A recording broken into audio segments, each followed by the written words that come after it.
안녕하세요. 저는 얼마 전 이혼한 30대 여성입니다. 제가 이렇게 사연 속 주인공이 될 줄은 모르고 그동안 울고 웃으며 다른 사람들의 이야기를 들어왔네요. 그런 저에게 이런 일이 생길 줄 누가 알았을까요? 저는 개념을 상실한 신우와 그런 신우를 감싸고 도는 뻔뻔한 남편과 시어머니 때문에 이혼했습니다. 저희 친정부모님은 순두부 식당을 하십니다. 할머니 때부터 해오던 가업이라서 단골 손님도 많고 다른 지역에 두 개의 지점도 가지고 있습니다. 방송에도 여러 번 나왔고요. 덕분에 크게 부자는 아니어도 경제적으로 어려움 없는 환경에서 자랐습니다.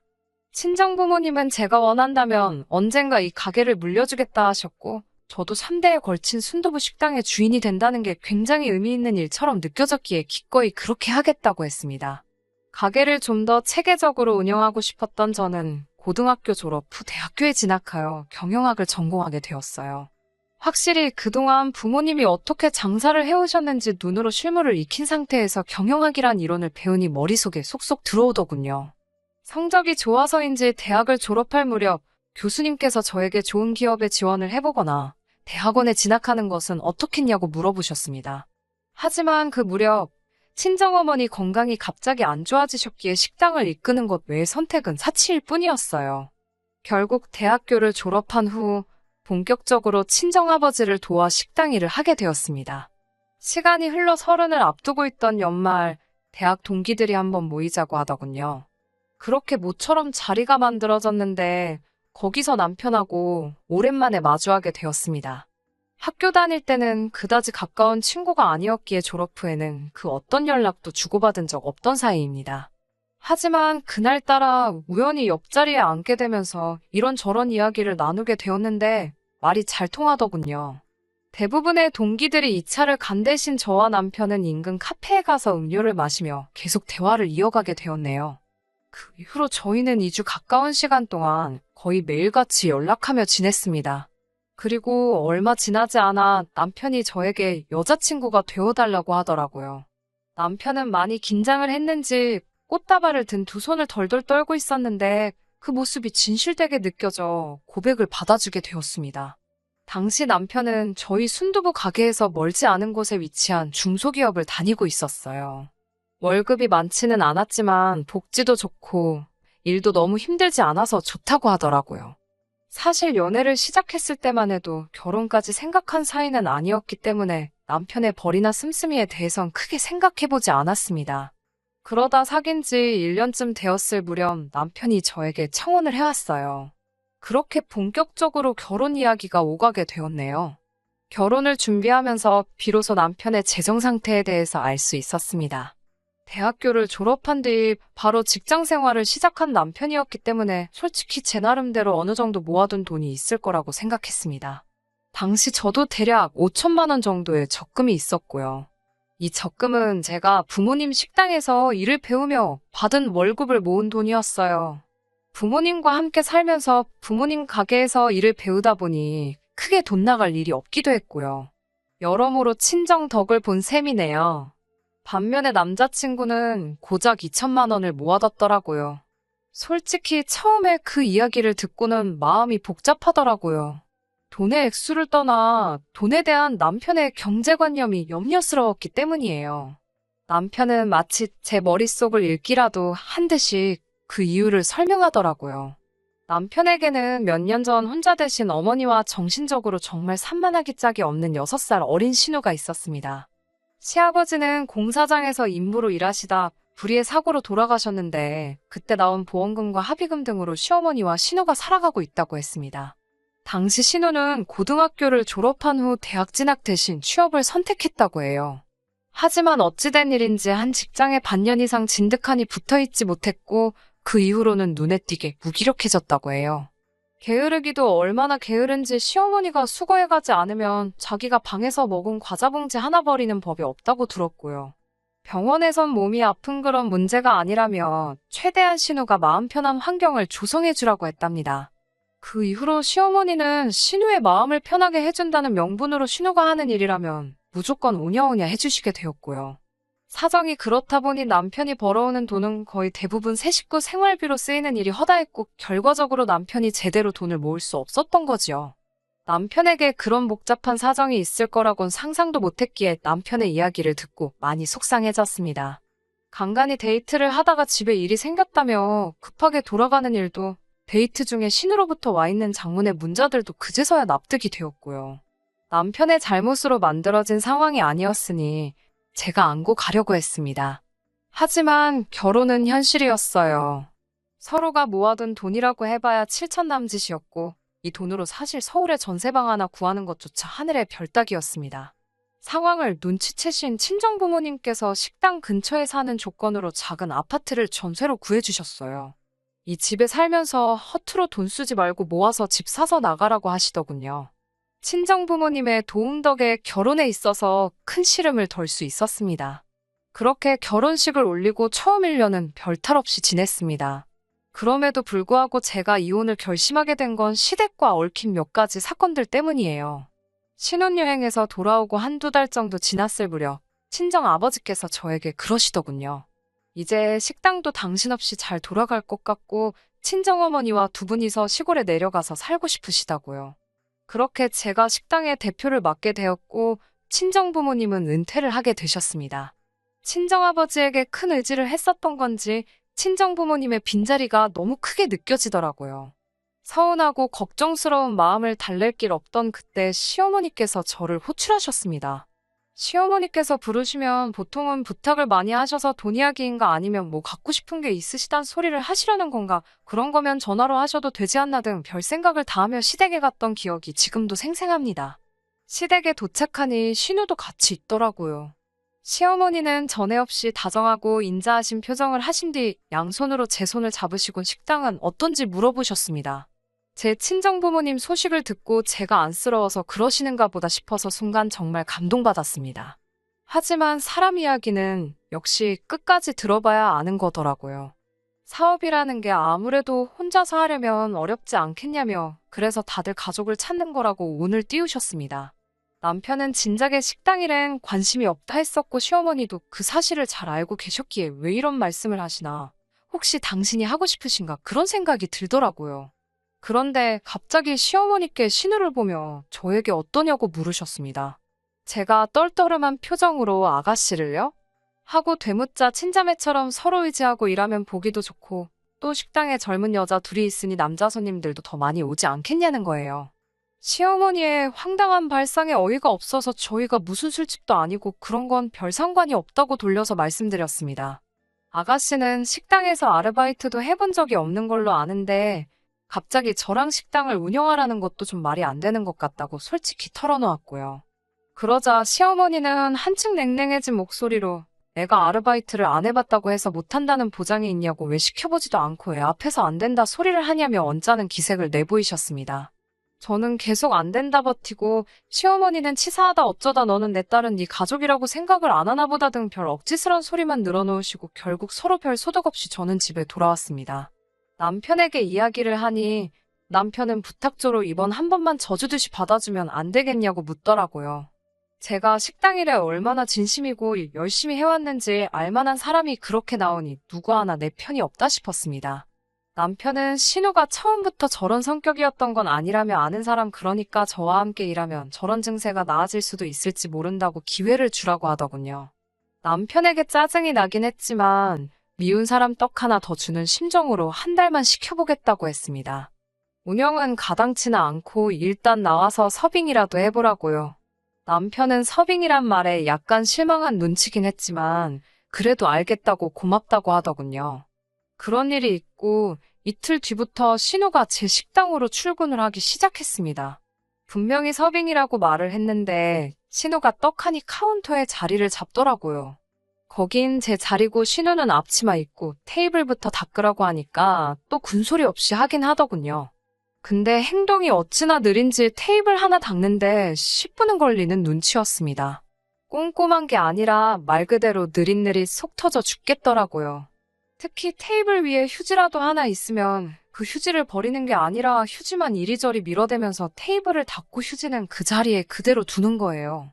아가씨, 쓰레기는 버려가면서 하려니까 나중에 누가 쓸지도 모른다는데 어이가 없어서 실소가 다 나왔습니다. 하지만 이런 것 때문에 제가 화가 난 건 아닙니다. 정말 화가 난 건 신우가 출근하고 2주일 정도 지나서 알게 된 사실 때문입니다. 사실 이런 일을 예상하고 제가 식당 내부를 녹화한 영상을 돌려본 건 아니에요. 가게 서비스 관리 차원에서 임의로 며칠을 골라 직원들의 일하는 모습이나 이런저런 것들을 확인하는 건 저와 아버지의 오래된 일과 중 하나거든요. 그리고 그 덕분에 충격적인 사실을 알게 되었습니다. 제가 점심을 먹으러 가거나 잠깐 볼 일이 있을 때 카운터를 비우는 경우가 있어요. 그러면 손님들은 카운터 앞에 있는 금고 같은 곳에 돈을 직접 넣고 가십니다. 카드 결제는 직원 누구나 도와드릴 수 있고요. 그런데 신우가 손님들에게 현금을 직접 받아서 주머니에 넣는 장면이 몇 번 보이더라고요. 설마 싶은 마음으로 끝까지 신우만 주시하며 영상을 두세 차례 돌려봤지만 그 돈을 신우가 금고에 넣는 장면은 보이지 않았습니다.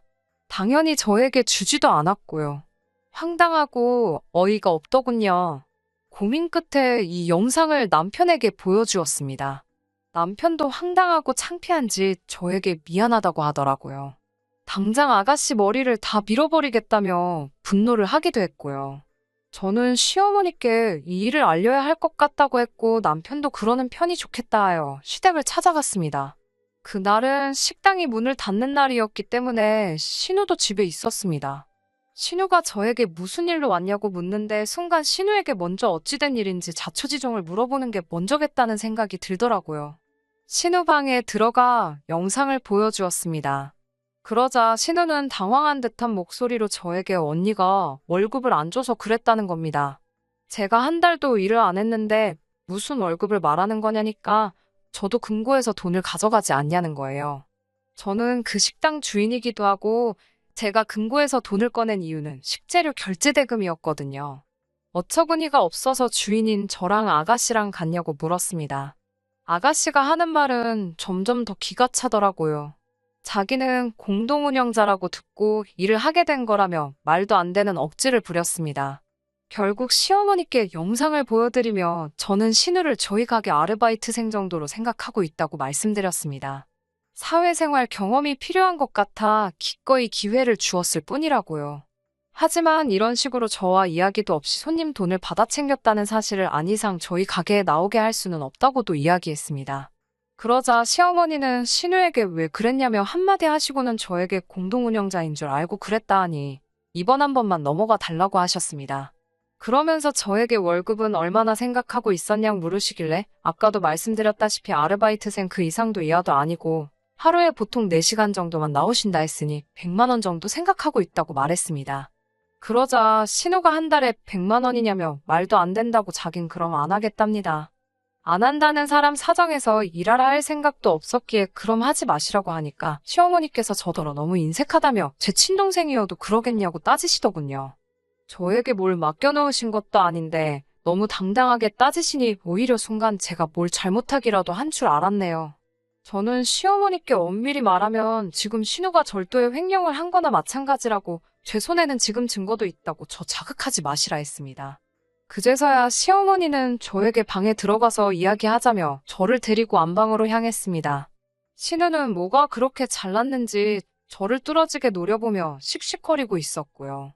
안방에 들어가니 시어머니께서 태도를 바꾸시곤 자기 딸이 아픈 사람인 거 저도 알지 않냐면서 이번 한 번만 넘어가 달라고 하셨습니다. 가뜩이나 아픈 애 기죽여서 뭐하냐며 더 이상 신우한테 뭐라고 하지도 말라고 하셨어요. 아르바이트생이라고 생각해도 좋고 100만 원만 줘도 좋은데 신우한테 직접 티는 내지 말랍니다. 제 속으로만 그렇게 생각하고 겉으로는 공동운영자 대우를 해주면 안 되겠냐고요. 모처럼 신우가 식당 나가는데 군소리 안 내고 다니고 있었는데 다시 안 나간다고 하면 시어머니도 다시 예전처럼 하루 종일 신우랑 붙어 있어야 된다며 한 번만 이해해달라고 통사정을 하셨습니다. 시어머니가 한껏 자세를 낮추고 저에게 부탁을 해오시니 제 마음도 흔들리더군요. 차라리 소리치고 화를 내고 저를 꺼그려 두셨으면 저도 인정사정 봐주지 않았을 텐데 말이에요.